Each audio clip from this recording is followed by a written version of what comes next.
নমস্কার। তবলা tutorial with পুলকের সাথে আজ আমরা উপস্থিত হয়েছি আমাদের ৬৭তম পর্বে। বিগত ৬৬তম পর্বে আমি কিছু বোল আমি দেখিয়েছিলাম, আর আজ আমরা উপস্থিত হয়েছি ৬৭তম পর্বে তিতালের পড়ন নিয়ে। এই তিতালের পড়ন সম্পর্কে আমি কিছু বলবো। এই তিতালের যে পড়নটা, এটা কিন্তু খুব সুন্দর একটা বোল, যে বোলটা ঠাই, দ্বিগুণ এবং চৌগুণ লয়ে বাজানো যায়। কিন্তু বোলটা চৌগুণ লয়ে বাজালে যতটা শুনতে যতটা ভালো লাগবে, কিন্তু ঠাই লয়ে অতটা হয়তো ভালো লাগবে না। কিন্তু আমি আজ তোমাদের কিভাবে বোলটা দ্রুত কিভাবে বাজানো যায় তিতাল পড়ন, আমি সেটা আজকে দেখাবো। যদি কোথাও ভুল হয় আমাকে অবশ্যই কমেন্ট বক্সে কমেন্ট করে জানাবেন। আশা করি আমি তাহলে তাতেই আমার সুবিধা হবে, যে আমি কোথায় আমার কি সমস্যা সেটা আমার জানতে সুবিধা হবে। অবশ্যই সবাই কমেন্ট বক্সে গিয়ে কমেন্ট করবেন। তাহলে আমি বোলটা প্রথমে মুখে বলি, তারপর আমি তবলায় দেখাবো। ধেটে তেটে কত তেটে ধাগি তেটে ধা ধা ধিন তেরে কেটে ধা ধা ধিন এক ধা ধা ধিন তেরে কেটে ধা ধা ধিন এক ধা ধা ধিন তেরে কেটে ধা ধা। এই যে বোলটা, এটা বলে আবার আমরা তিতালে ব্যাক করব।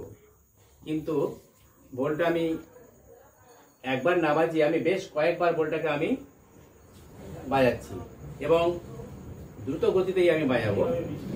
ঠিক আছে? আমি এখন প্রথমে বোলটাকে আমি দ্রুত গতিতে আমি বাজানোর আগে আরেকবার বোলটা মুখে বলে দিই। বোলটা একবার জেনে রাখা ভালো।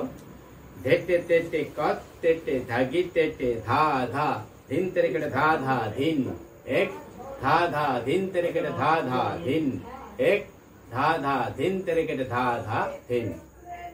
এইটা আমি এখন এবারে তবলায় আমি দেখাচ্ছি।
এই যে আমি এতবার বোলটা কেন দেখালাম, যে এতবার দেখানোর হয়তো দরকার নেই, কিন্তু আমি বোলটা ভালোভাবে দেখালাম এই কারণে যাতে সবাই বুঝতে সুবিধা হয়।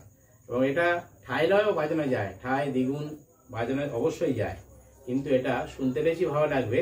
দ্রুত যত বাজানো হবে বোলটা শুনতে বেশি ভালো লাগবে। তাহলে আজ এই পর্যন্ত, আবার আমাদের দেখা হবে আগামী পর্বে। সবাই সুস্থ, সুন্দর এবং ভালো থাকবেন। নমস্কার।